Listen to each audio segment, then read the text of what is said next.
lolli jabaa fi hamaan jiddu galeessa bahaatti erga dhalate hunnoo umrii torbaan tokko lakkoofsiseeti jira.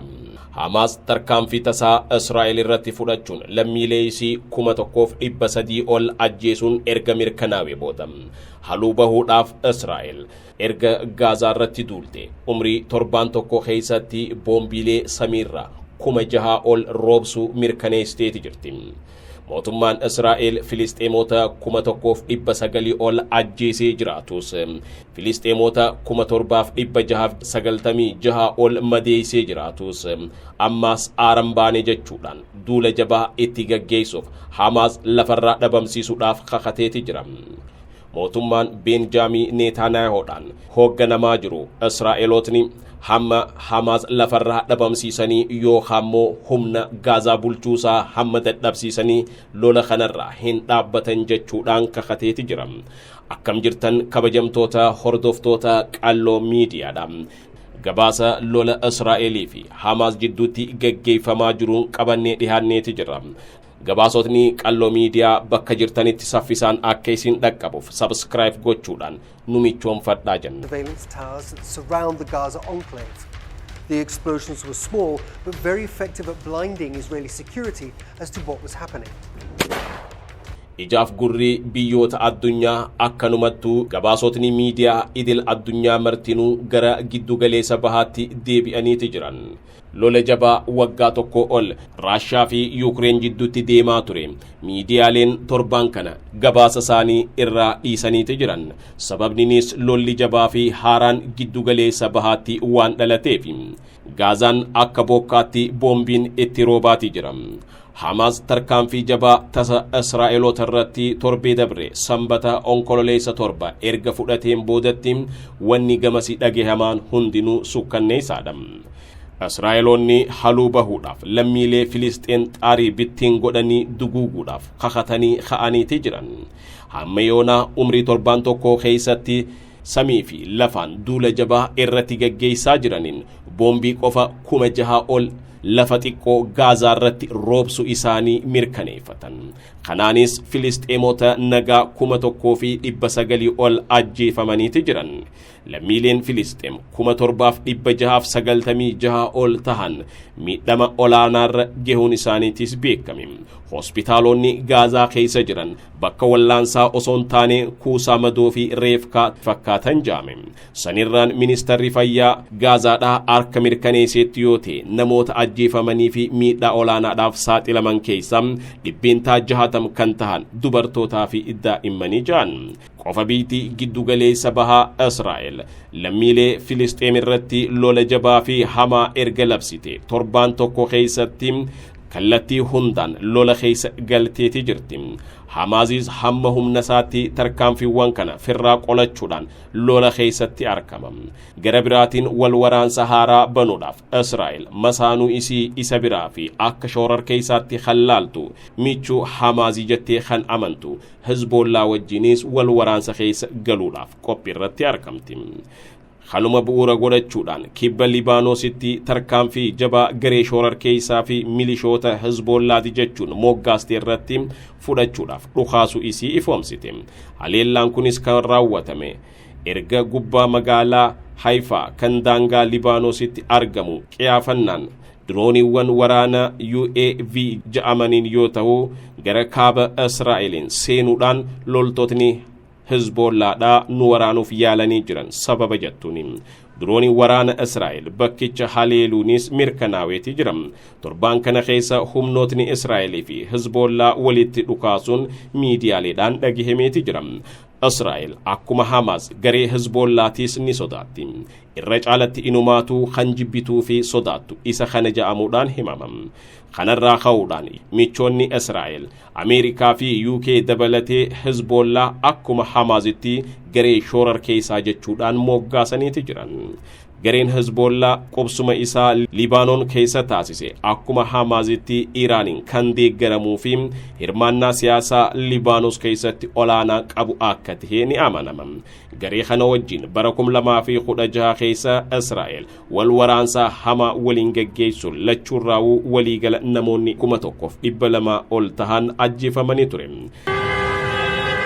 Tonight, Palestinian civilians are fleeing for their lives as Israel's onslaught continues. Israeli Defense Forces telling some 1.1 million people to leave northern Gaza and head south, ahead of an expected ground invasion against Hamas militants, who slaughtered at least 1,300 Israelis last weekend. But for Palestinians who want nothing to do with war, they have nowhere to go. Hamas is telling them to stay put. Israeli airstrikes are unrelenting across most of the impoverished territory, and the only way out is through Egypt, which has closed its border. Israa'el haleellaa lafoo Gaazaa keessatti raawwachuuf if qopheessitee wayita jirtuu fi humnoota waraana isii mara fiddee daangaarra qubachiisuun Filisxeemota miiliyoona tokko tahan kaaba Gaazaa gadhiisanii bahuudhaaf umrii 24 keesseefii jirti. Meeshaawwan waraana jajjaboo fi taankii akkanumattuu marfii qarqara daangaa Gaazaarrattis keesseeti jirti. haa ta'u garuu Hamas Israa'el usteetuma dhaadachaa jirti lammiileen Filisxeem lafa isaanii eenyuuf gadhiisanii baqatan wanni akkanaa hin dalagu jechuudhaanis deebise. Bakka namoonni baay'een keessatti jiraatan opereeshinii waraanaa lafoo gaggeessuudhaaf haala rakkisaanii tahaa ja'amee tilmaamamee jiru keessatti yoomii fi akkamiin akka eegalamu 24 wayita kaayamee jirutti haalli kun hedduu sodaachisaa ta'uun himameeti jira. Muummeen ministeera Israa'el Benjamin Netanyahuun lammiilee isaanii 150 ol ni tahan ja'amanii fi Hamaasiin torbee dabree keessa butamanii fudhaman yoo gadhiifaman malee Gaazaadhaaf ifaa bishaan nyaata wanni takkalleenuu hin seenu jechuudhaan dhaadatanii jiran. Moving more than 1 million people across a densely populated war zone to a place with no food, water or accommodation when the entire territory is under siege is extremely dangerous and in some cases simply not possible. Major General Amotas Glaiday qondaala waraana olaanaa Israa'el duraanii yoo ta'u opereeshinii kanaan dura Gaazaa keessatti gaggeeffame dursuudhaan beekama. Innis yaada kannateen Israa'el deeggarsa ummataa argachuudhaaf mootummaan qindoominaa hundeeffamuunsaa bu'aa olaanaa fida jedhe. Sanirraan dhiheenya kana daawwannaan dippiloomaatota sadarkaa olaanoo qondaaltota siyaasaa US'if Awurooppaa Israa'el daawwachuun michummaa isaanii agarsiisan kun waraanni hanguma fadhe itti fufee duuti namoota nagaa dabaluus fudhatamummaan arkattee idil addunyaatti milkeesseeti jira jechuudhaan dubbatan. Akkasumas duula waraanaa kanarratti waraanni Israa'el baay'een yoo du'anillee fudhatamummaa lammiilee biyyattii arkachuudhaaf mootummaan qindoomaa paartilee hundarraa walitti babahe hundeeffamuunsaa gaaffii lammiilee hin kaasu jechuudhaan tilmaama isaanii kaayan. Gama qophiiwwan waraanaatiin Israa'el loltoota isii daangaa Gaazaarratti walitti qabdeeti jirti. Waraana idilee 160,060 kan kuustee yoo ta'u humna waraana eeggataa 360,060 bobbaasuudhaaf qophooyteeti jirti. Israa'el walumaa galatti Filisxeemota Gaazaa keessa jiran gara kibbaatti akka baqatan akeekkachiisa opereeshinii kanaatiif umrii 24 kan kenniteef. Hojiin Israa'el itti aanu daangaa ofii kabachiisuu fi loltoota Hamas daangaa qaxxaamuruudhaan lammiilee Israa'el 1,300 ajjeesanii fi yoo xiqqaatee namoota 150 butanii deemaniiti jiran ja'an Hamas barbadeessuun yoo hin dandeenye humna isaan Gaazaa itti bulchaa turan san guutumatti irraa mulqina jechuudhaanis dhaadatan. Israa'el walitti fufinsaan hidhattoota Hamaasii fi bu'uuraalee misoomaa isaan itti fayyadaman jechuudhaan keessa hundarrattuu haleellaa jabaa qilleensaa fudhatteeti jirti. Guyyoota 7 dabran keessatti boombiiwwan 6,000 Gaazaarratti roobsu isiitis ifoomsite.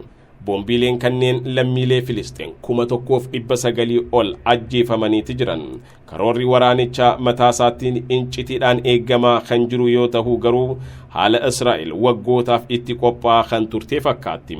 Sababa Hamas tarkaanfii tasaa narratti fudhatee jechuudhaan lammiilee Filisxeen xaarii bittiin gootee facaasuudhaaf karoorfattee lola qindaawaa fi hamaa irratti banteeti jirti.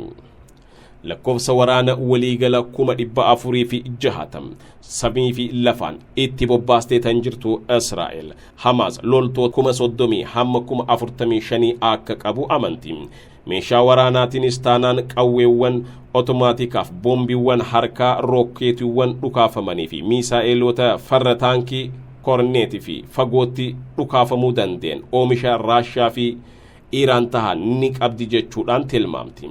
Hamas ammallee kutaalee rookeetii Israa'el irratti itti dhukaastu lafa jalaa akka qabdu himameeti jira.